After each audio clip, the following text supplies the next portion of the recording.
Welcome this Wednesday, January 10th of the new year, 2018.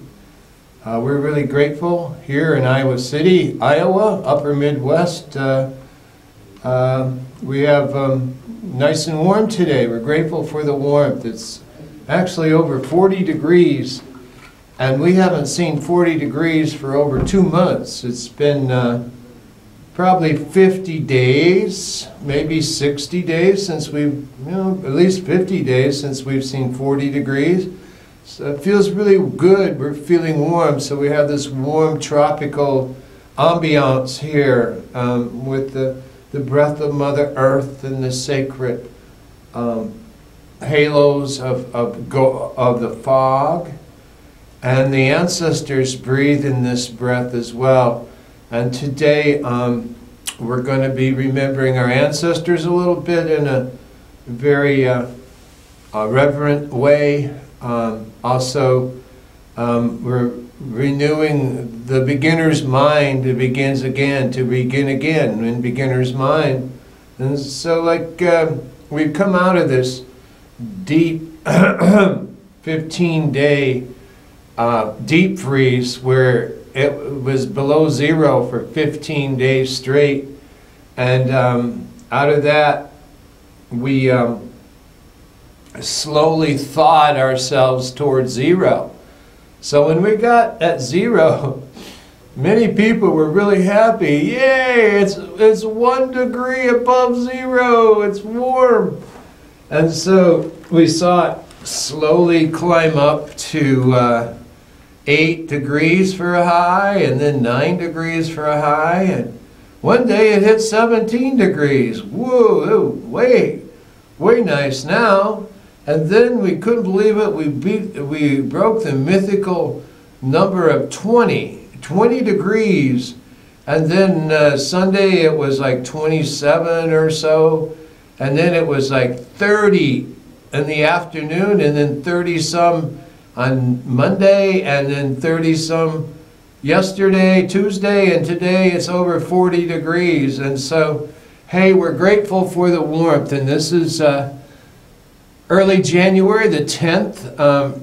So this could be what would be called a Chinook wind, a thawing wind that has come down from the Chinook out in the northwest and up in Alaska. This the Japanese current off the Pacific coast of Alaska, moving down the Matanuska Valley, shining us a little bit of a Chinook wind to thaw out a very cold 15-day deep freeze of below zero.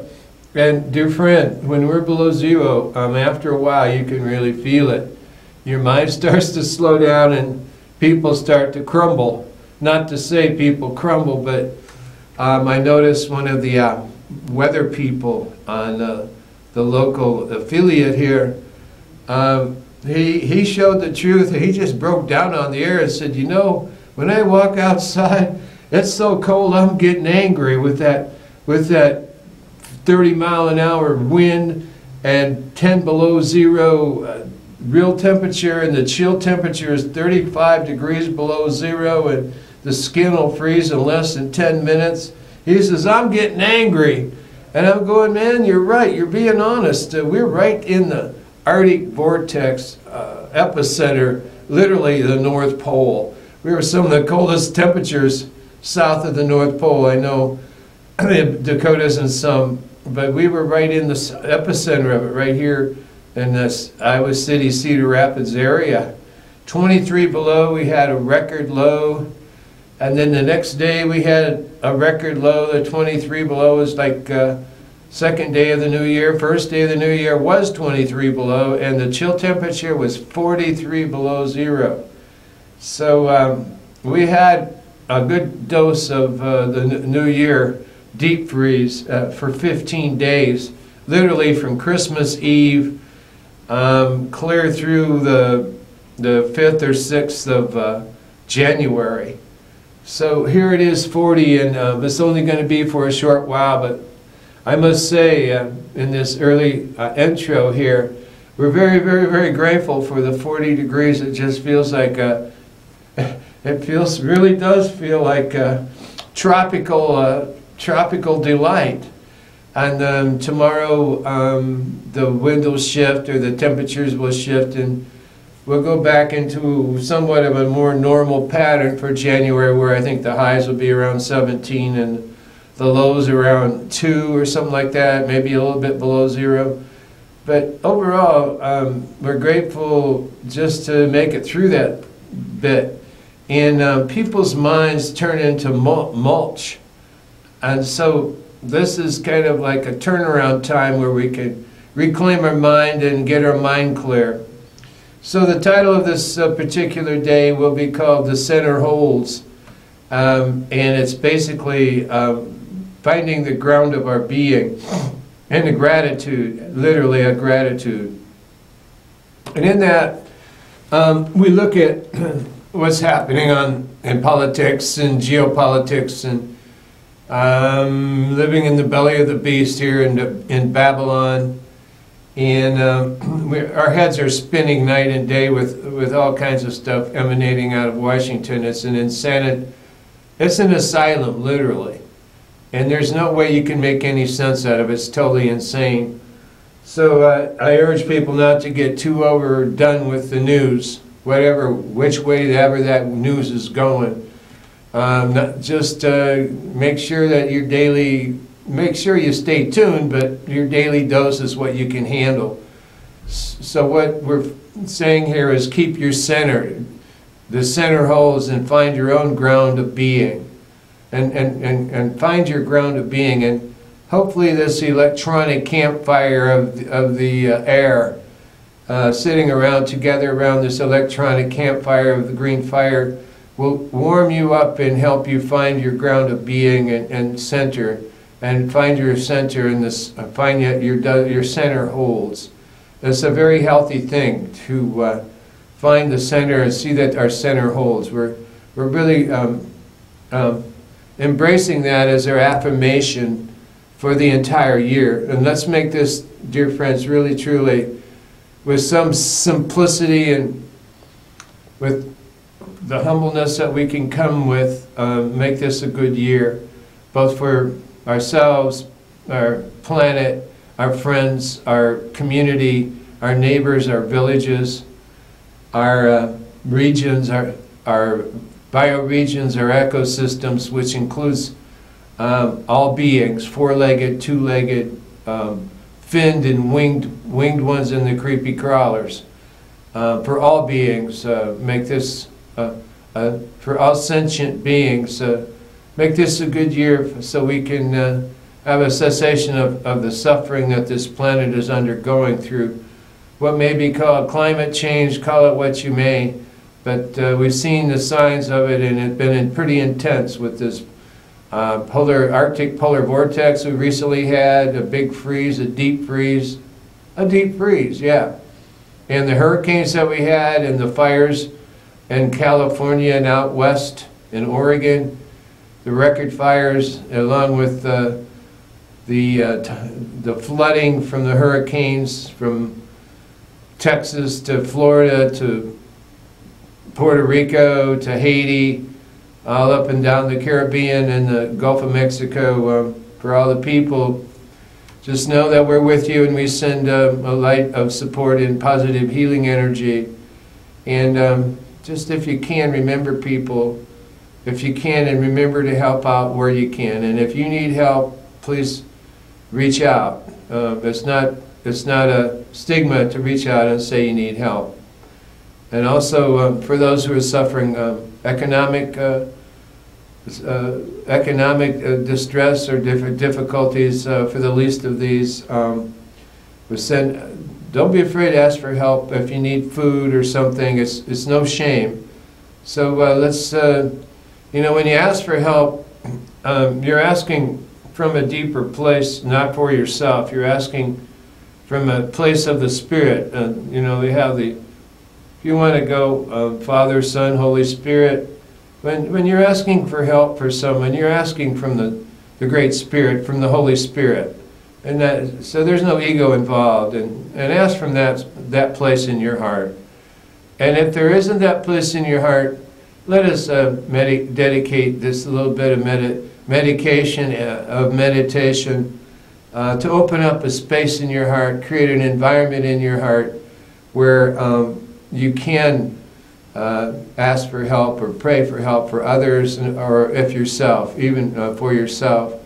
That you create a space in your heart to include others who you can embrace without losing your ground of being. And that may be a gentle, gradual pace. You may be suffering trauma of some kind yourself, or you may be celebrating some joy. And if that's the place where we're coming from, let's amplify that space in your heart so that joy can be experienced at a fuller and deeper level than we even know.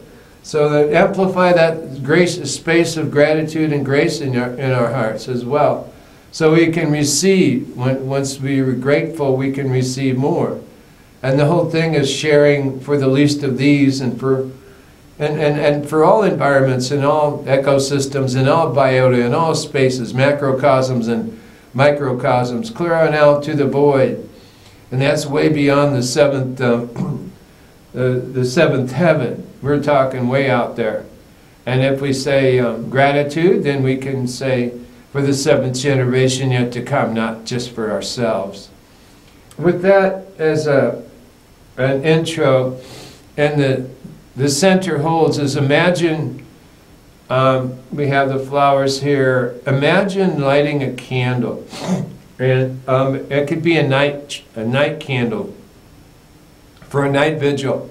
Because we're in the long winter night, so this, whatever time you light the candle, it will be a night candle. And we call it the night chant beauty way candle. The candle of the night chant.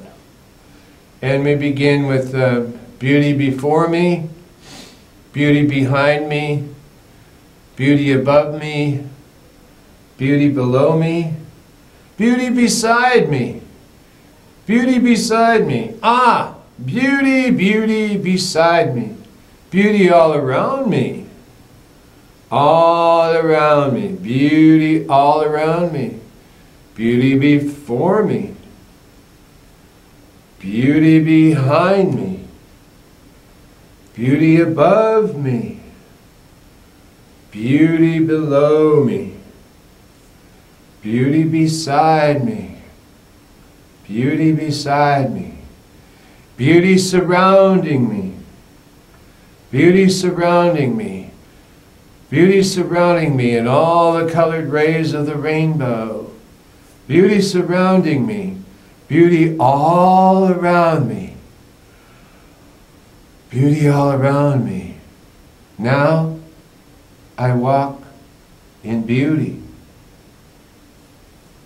Beauty before me, beauty behind me, beauty above me, beauty below me, beauty beside me, beauty all the way around me, beauty surrounding me. Ah, now I walk in beauty. This is the joy, dear friend, of our immense journey. Our immense journey, this whole dance of life, this immense journey. And along the way of this immense journey, we stop and we look and we slowly appreciate and perceive. And we breathe in. It's a spiritual duty to appreciate the beauty every day. It's a spiritual duty to appreciate the beauty every day. That's the walk that we walk in.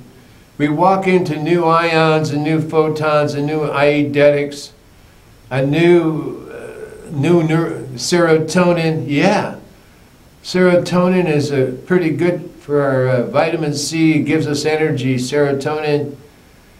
Yeah, and norepinephrine too. Vitamin C and D. Norepinephrine and serotonin, those are things that help our brain become active and become full of light and have the axons and the synapses and the sparking, across the neurons, the sparking, the synapses, and all of that sparkling energy. And that sparkling energy is the sparks fly upward. And you see the sparks fly upward into starlight. And this dazzling display of light of the stellar night, of the winter time. And we're grateful for this.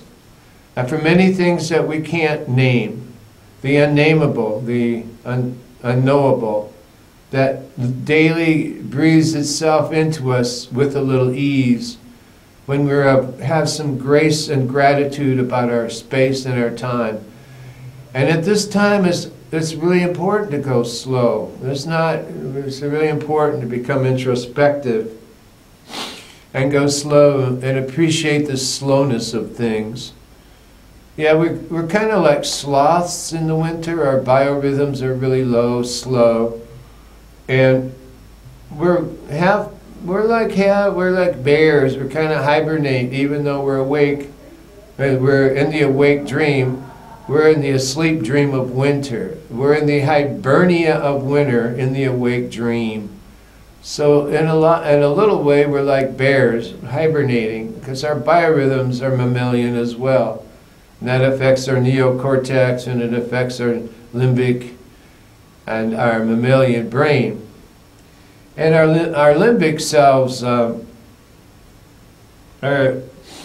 they're connected in a way psychophysically with the id, the ego, and the superego. And it's very easy to find many creatures of the id, of the Bardo realms of delusion, terror, and horror of the limbic brain in the id. And so the angels and the demons, yeah, so the superego and the ego, where everything kind of comes together.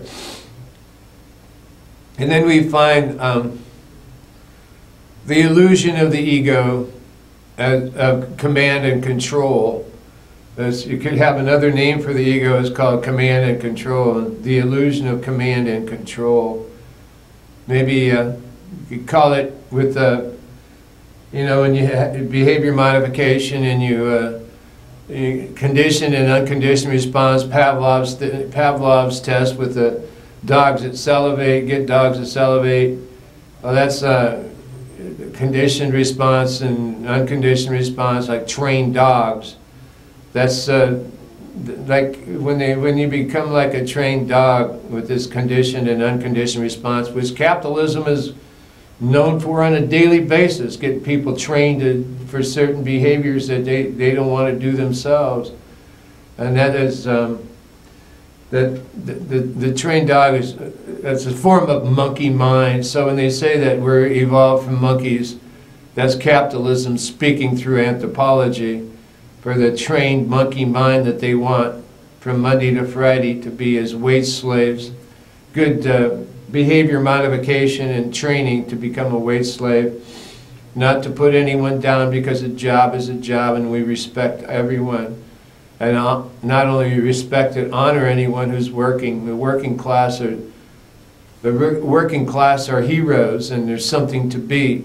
The working class hero is something to be. And the working class hero is blood. It's our blood. It's our blood down there. And when we're calling all angels, we're calling all working class people together, and all human beings across the class stratification complex. As a friend asked me last night, what is the difference? And I said, well, let's see here. You have your bourgeoisie, and then you have your petty bourgeoisie. Then you have your Uzis for the cops and the pigs and the army and the pigs at the Pentagon Trough, protecting the property masters of the Wall Street and the big banksters. So you have the Uzis of the petty bourgeoisie and the bourgeoisie. Then you have what's better known as the proletariat, which is basically the working class. And you notice they don't say middle class, they say working class. And then you have the lumpen proletariat, which is considered those beneath the working class who don't have jobs. Not to put any moral ethos on that, it's just simply that those people did work, have worked, wanted to work, but not are frozen out of the system because capitalism makes them exiles and makes them excess population and treats them as moral derelicts or dirigibles or something like a hot air balloon or something like even more like a Zeppelin. But hey, these are human beings, and it's that class system that keeps them in such a way that they're looked upon with such disrespect. And this is here where we're here to break down all those barriers and those borders, and see the connection across all these definitions and all these class terms as our own sisters and brothers in the harmonization of the family of humankind. And a cup of kindness to a stranger can change the world. And that's happened to you, dear friend, and it's happened to me. So let's be grateful for the cup of human kindness, the cup of loving kindness that's offered every day, whether it be from a human being, from the bird singing a certain note, from even hearing the crow caw. That's a sacred sound too. They have their beingness too. And so seeing that everything is sacred in one way or one form or another. Everything is sacred is a form of the immanence. So we're going to do the immanence strut, immanence dance. And in beginning that dance, we'll go to what brought us here for this particular day, which is the main course in this session.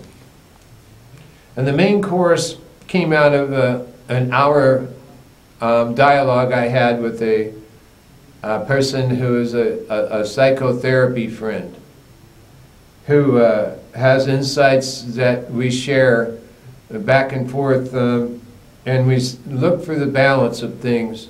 And in today's eternity of that hour of sharing, what came through is that the ground of being and that the center holds in the times of the whirligigs and the doodahs and the flippos and all of the zippos and all the zeppelins and all the techno imagery giggly dig from the asylum called the Beltway of DC, just turning people's heads into frickin' mixed mashed potatoes and mush by intention, by the way, by the White House and the Congress. And so this is to remove and dissolve and free ourselves from that black hole of gravity mindfuck called Washington, D.C., and see that we're not really, the insanity is in that dude's head, not in our heads. And we step outside that circus, that black hole circus emanating out of D.C., and we will see that the center holds within ourselves and with our own being. So that is what the image for this session is, particularly this particular sharing of green fires. The center holds, and we have our own ground of being. So let's step off into this pool of wonder together. When the center holds, let's behold this. Let us hold this as the precious, sacred, jeweled cup it is.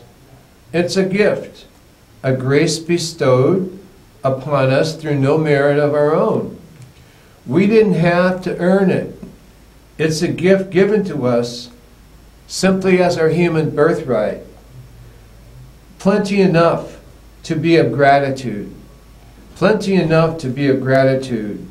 A new etude of joy on the tonal scale of healing. A new etude of joy on the tonal scale of healing. Of good feeling, dear friend. As ancient, hidden away secret vistas. As ancient, hidden away secret vistas are open to us, dear friend, are open to us in the deep mystery of this vast winter silence. And they're open to us for our viewing, for our revelation, for our renewing into something deep, something gravitas, something stone city solid in the ground of our being. This is whole new, lost hidden valleys, beyond, beneath, underneath the yew tree of the holly and ivy. This is whole new, lost hidden valleys of our true self, awaiting for us to welcome, reclaim, remember, and re-inhabit in a renewal of life, in a renewal of self. From source currents deep in the oracle of Ojai. From the source currents deep in the oracle of Ojai. The balm of Ojai. In this earth household, mantra and matter become one in an inner unifying sun, an inner unifying sun of the Eternal One. Immanence in its patchwork underneath traffic, immanence in its patchwork underneath traffic, and Indra's net of cosmic silly wizardry, of Zen bastards, and wisdom of the idiots, in rip-rap, frap riffs of bone wits and mirror mantras of cold mountain poems, poetics of the deep, of Mater Dei. Yes, it's the patchwork underneath the traffic and Indra's net of cosmic silly wizardry, of Zen bastards and wisdom of the idiots, in rip-rap poems of the cold mountain, and frap riffs of bone wits and mirror mantras of Mater Dei. On ice skates, cutting through danger, so the tanker can finally, fully, completely, and forever run itself aground. Along with its religion of markets, its religion of real estate, its religion of commodities, its religion of consumption, and its total God-worshipping religion of capitalism. Capitalism, where very few get wealthy and billions of others get gemine shafted, lost in Perdidos Los Animos, in the railroad earth of neocon globalism, worldwide slavery. And we are on ice skates, dear friend, this winter of solitude and solace and silence, cutting through the danger so the oil tanker can finally, fully, completely, forever run itself aground, along with its religion of markets, its religion of real estate, its religion of commodities, its religion of venues, its religion of being vetted, its religion of consumption, its religion of packages, its religion of products, its religion of theft of language, flattened out in a Latinized execution death grip, its religion of consumption, its religion of capitalism, where very few get wealthy and billions of others get gemine shafted, lost in Perdidos Los Animos, in the railroad earth of neocon globalism and worldwide slavery, deep down in some mine shaft where no sunlight ever hits. While Wall Street and corporate media and corporate mediocrity look the other way, while Corpus Kennedy gets its worldwide head blown off in living blood-red Technicolor on live TV. And that's the inheritance, this power elite, this global imperialism of the empire of Babylon. That's the inheritance that this power elite has bequeathed to you, dude. Pretty shrewd and plenty crude, oil crude for generations of other worldwide slaves to bow down to and kneel down to in bleeding knees, begging please. That's what capitalism has done to your kith and kin for generations on end, without an iota of an iteration of their history, their living memory, their story. And this legitimate social memory has been heisted. This thievery of your ancestors' memory has been heisted, hijacked, sent away, abandoned, shanghaied. You're a prodigy of the Shanghai. And this legitimate social memory, long suppressed by Wall Street, by PBS, NBC, ABC, CBS, corporate TV, will have its day, and our story told as we affirm our center holds. Our center holds. And we do have a legitimate social memory. And because we do have a legitimate social memory, the people's history of wherever you come from, and because we do have our legitimate social memory, we affirm our center holds.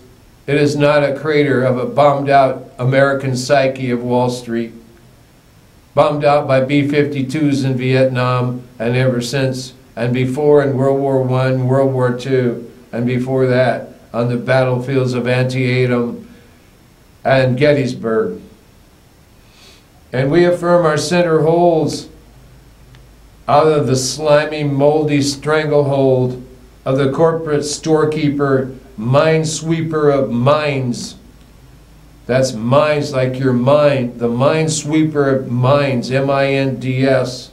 As step by step, we decolonize our minds from the bankster's 8 to 5, Monday to Friday, monkey mind of wage slavery, and restore our minds to a time is art place, to a time is art, Zavuya wave time frequency, where we own time, time becomes our friend.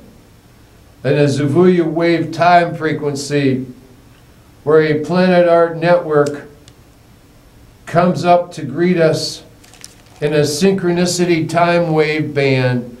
And this wave and this bandwidth is beyond light wave bandwidths of infinity. As time lords and time bandits of the third eye kind, of the loving kindness, in a pulsar synchronization wave beam from Pleiades, in eidetic imagery, time wave, kindly bent to please us in wonder, and gently reaches up to greet us as we become the planetary cleanup crew, and we become midwives of our global brain evolution. And we begin the joy of the journey, the joy of this immense journey that we're all upon, in restoring mirth on earth, in the white cliffs of Dover, in restoring mirth on earth in the Isle of Wight, in restoring mirth on earth at Leelanau Peninsula near Traverse City and Lake Michigan, as we restore mirth on earth at Innisfree, we restore mirth on earth at Linda's Farm at Crestone, we restore mirth on earth at Shaco, we restore mirth on earth at Neve Segovia, and we restore mirth on earth at Semipalatinsk and Central Asia. And we restore mirth on earth in the Ancient of Days in the Gobi. And we restore mirth on earth at Kazakhstan. And we restore mirth on earth at Tenerife in the Canary Islands. And we restore mirth on earth in the white shroud of unknowing at Mount Meru. And we restore mirth on earth in the white cloud of unknowing. And we restore mirth on earth at Mount Kailas. And we restore mirth on earth at Mount Tamalpayas. And we restore mirth on earth at Gwich'in reindeer antlers. And we restore mirth on earth at Mount Tamalpayas. Timpanogos at Mount Timpanogos. And we restore mirth on earth at Escanaba. And we restore mirth on earth at Sebastian. And we restore mirth on earth at Banff. And we restore mirth on earth at Teotihuacan, at Newgrange. And we restore mirth on earth at Khyber Pass, as we follow the clear white light in our lotus canoe past the Chonyid Bardo into the Tika Timanwis Falls of Kathlemet Chinook, returning from a long overhaul, so mote it be, as we restore mirth on earth in the white shroud of unknowing.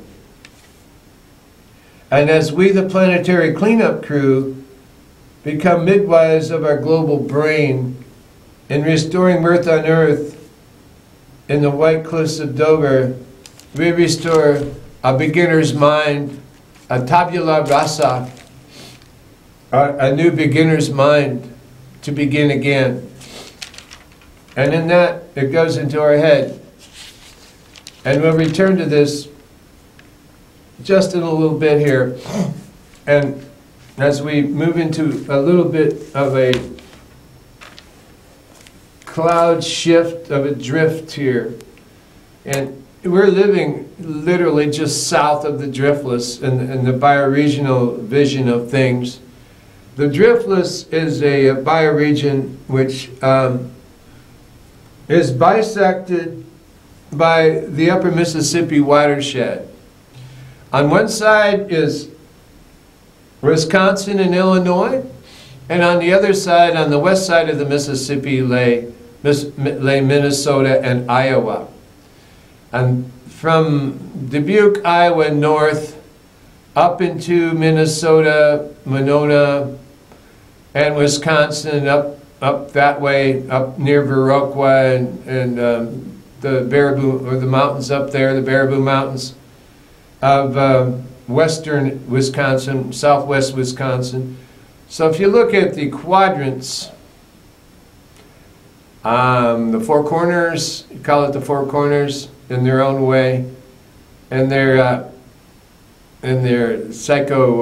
cartography way of speaking, biopsychic cartography. The four corners of southwestern Wisconsin, southeastern Minnesota, northeastern Iowa, and northwestern Illinois form this group called the driftless bioregion, which simply is that the glaciers never were there, they never drifted there. The glaciers were not present in the driftless. The glaciers didn't drift over this land. It's called the driftless because the glaciers weren't there. And so in the driftless, we have a pretty good sense of the bioregional vision of things that's ungrund. You could call that the ground of being. And we are just south of the driftless, which reaches down and stretches down into, as far as most likely the Maquoketa River and the Yellow River, and the Wapsipinicon is probably the edge of the driftless. Although there are certain parts of Palisades Kepler that certainly are part of the driftless, and the mound cultures of the Adena.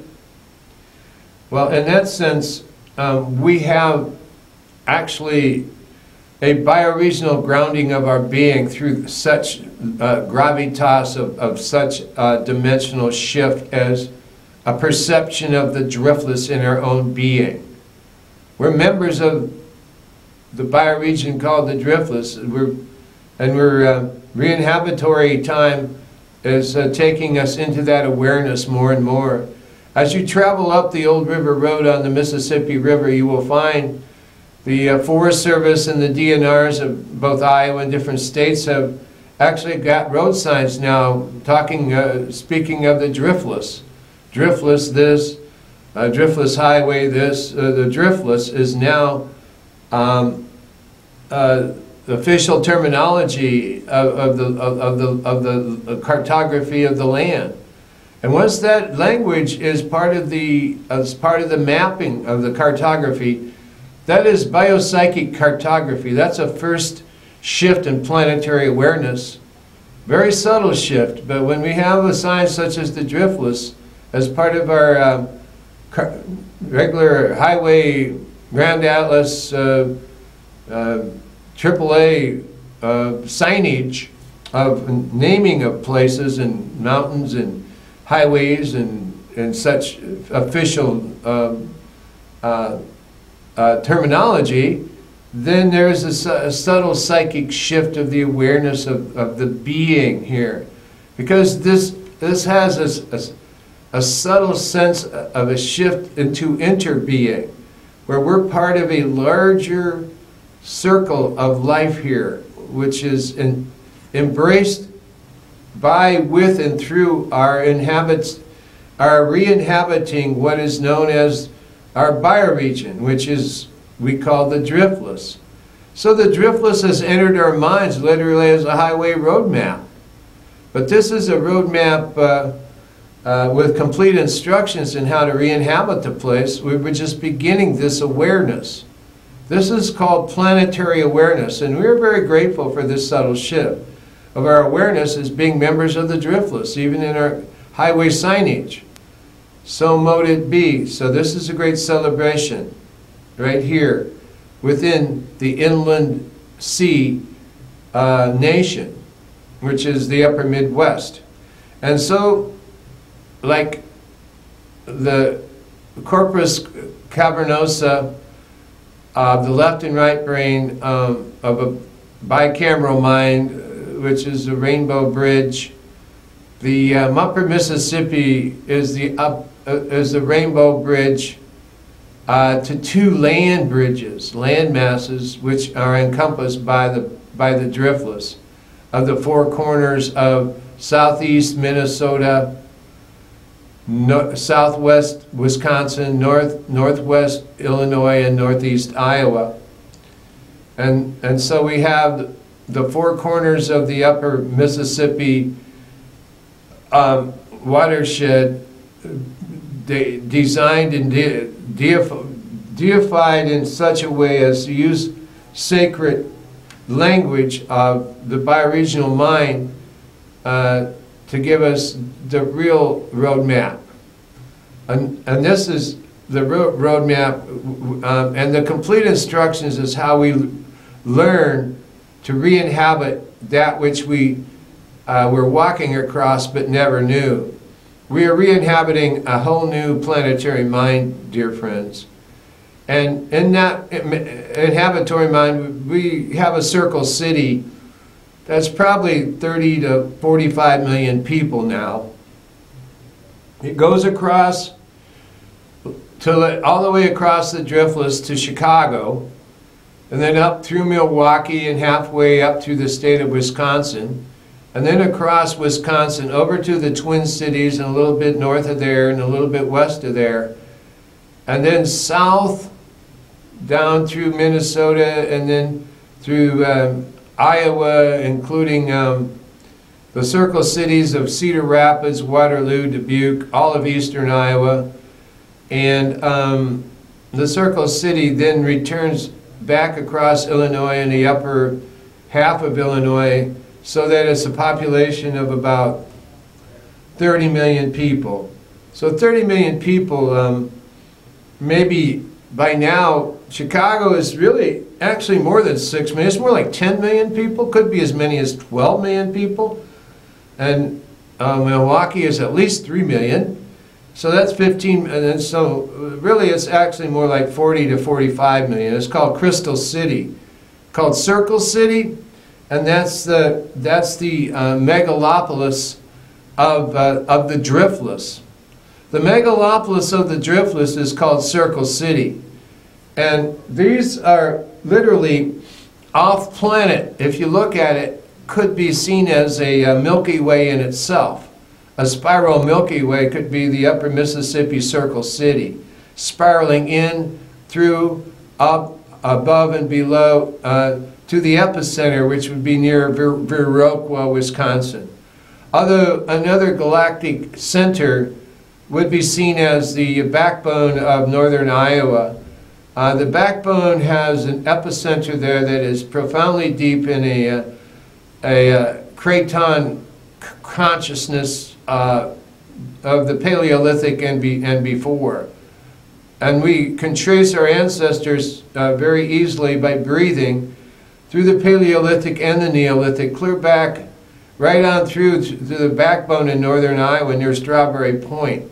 There's an Axio Mundi there, as well as the Axio Mundi on the other side of the river at Viroqua, Wisconsin.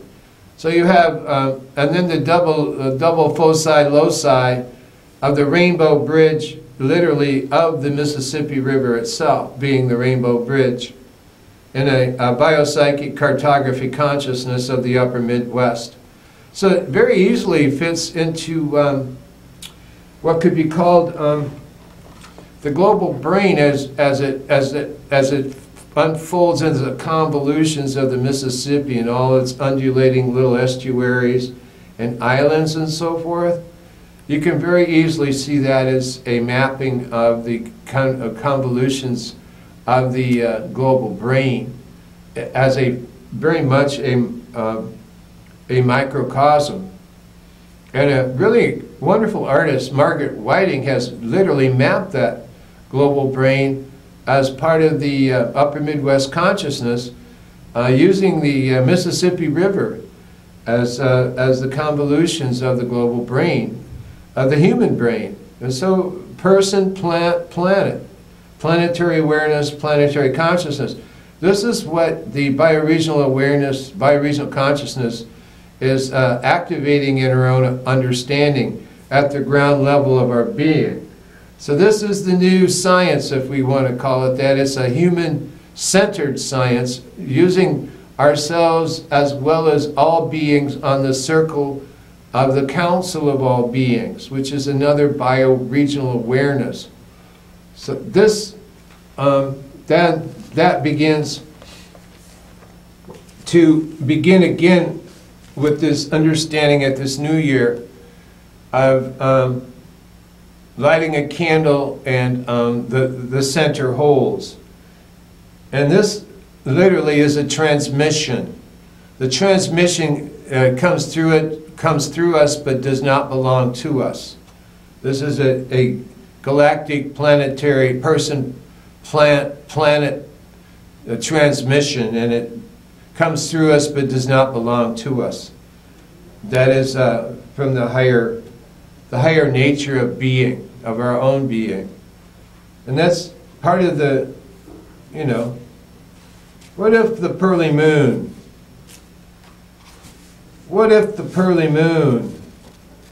shares a communal thread with blades of grass in spring, and crickets clambering up willowy stems in summer? With you in your autumn and me in my winter, what if laughter is kin with the moon, with whelk in their watery hollows and stars with leaves on the trees?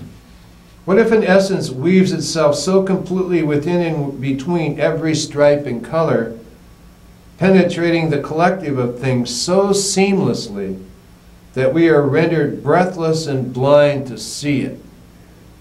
What if hills and valleys of this fertile land of the upper Midwest thread, so weave and move within the interior of things, that we are completely as we are, perfect in this moment, even in the face of the fiercest wind that we perceive divides us? If we knew this were true, how might we move forward through this fragile, shining world? O moon, O guardians of the sensitive moon, rabbit and elk, I throw open my arms and fill them with your streaming power, and receive your blessings, Mother Moon, Maiden, and Crone. And in this way, this is important. O sacred moon, listen up, Blessed One. This is important. Can you help? Can you somehow ease up on that pulling? The great waters here are full of melt. They even upswell warm under the vast expanses of white ice at top and bottom of the otherwise crisp world, and crack, break, tumble, go the frozen rivers into the cresting soup where white bears swim hungry and penguins dive with sunburned feet. Lady Moon, it is surely not your fault. You play hide and seek like always, but now the tides you magnet are flooding our edges, and the people are awash in fear. Birds and fish are awash in plastic crumbles. It is our fault after all. Well, more historically, the patriarchal industrial colonizer mentality of the capitalism complex, and we who resist that greed in the name of love for all our relations, we seek your teachings. How do you do it? How do you write it out in the dark and the light?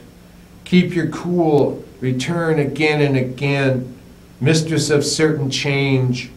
You are pretty beaten up from what we can tell, survivor of who knows what ancient turmoil.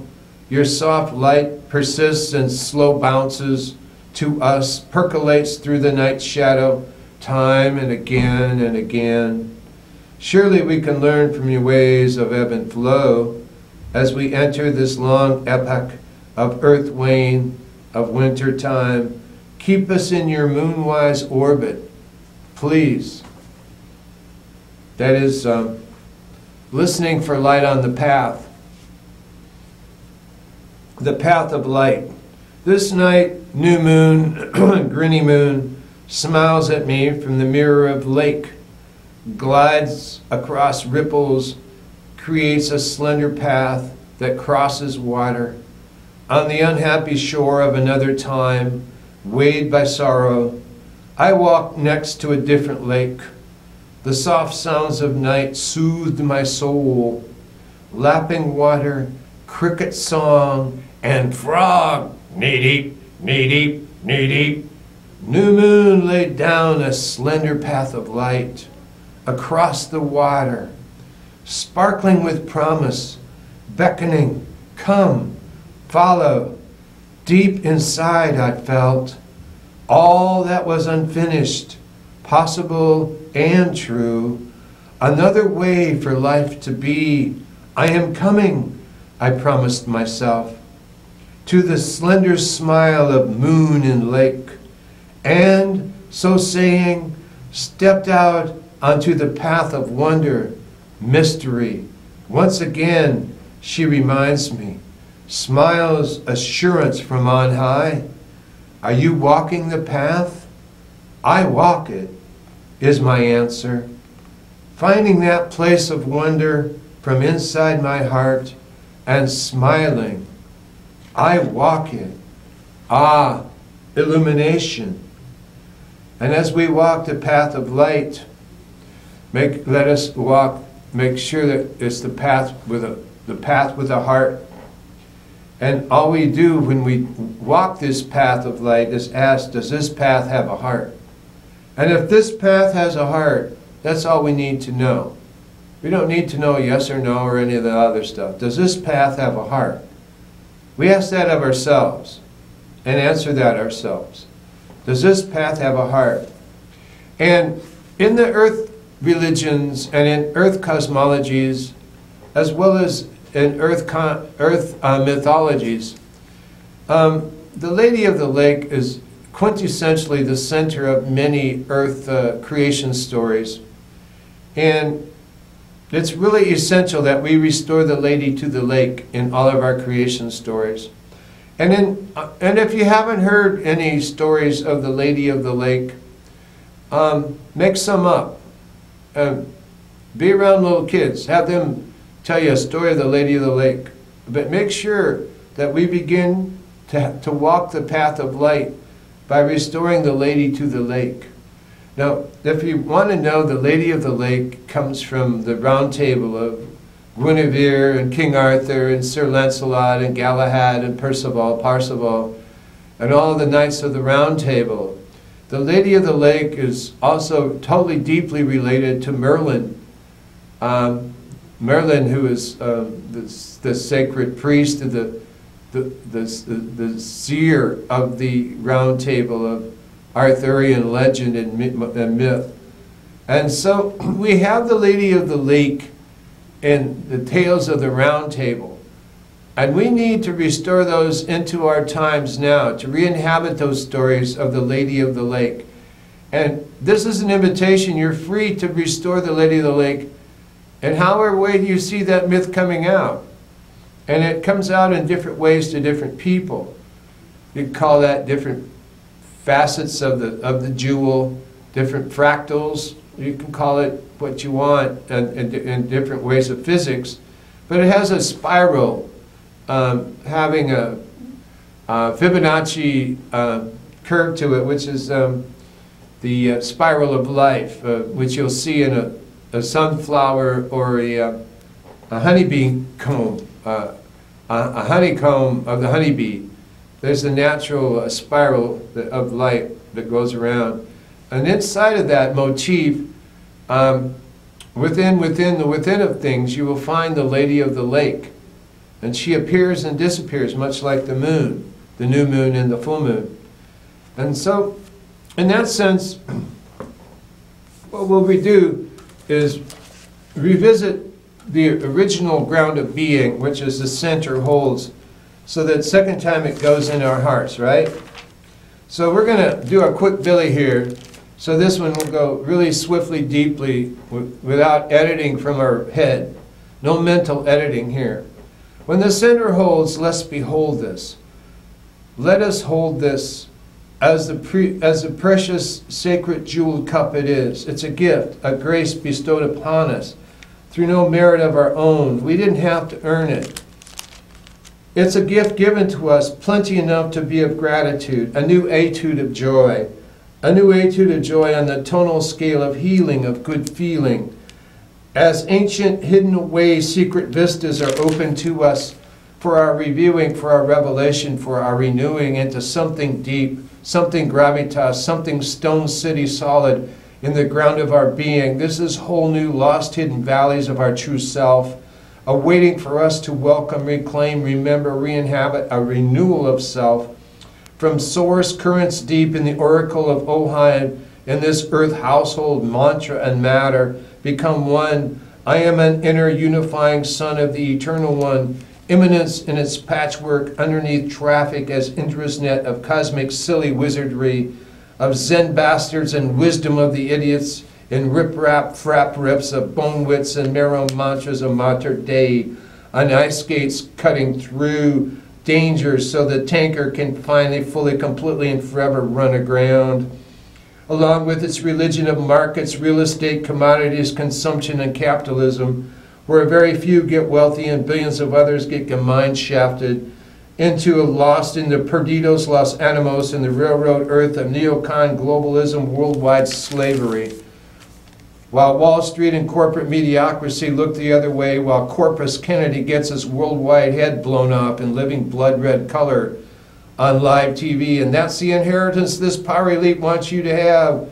To you, dude, pretty shrewd and pretty crude, oiled for generations of other worldwide slaves to bow and kneel down to, and bleeding knees begging please. That's what capitalism has done to your kith and kin for generations on end, without an iota of an iteration of their history, their living memory, their story, and this legitimate social memory, long suppressed by Wall Street, by CBS, NBC, ABC, and corporate TV, will have its day as our story will be told, and we affirm our center holds and out of the slimy, moldy stranglehold of the corporate storekeeper, minesweepers of minds, as step by step we decolonize our minds from the bankster's 8 to 5, Monday to Friday monkey mind of wage slavery, and restore our minds to a time in art where a Planet Art network comes up to greet us in a synchronicity time wave band as time lords and time bandits of the third eye kind, and a pulsar synchronization wave beam from Pleiades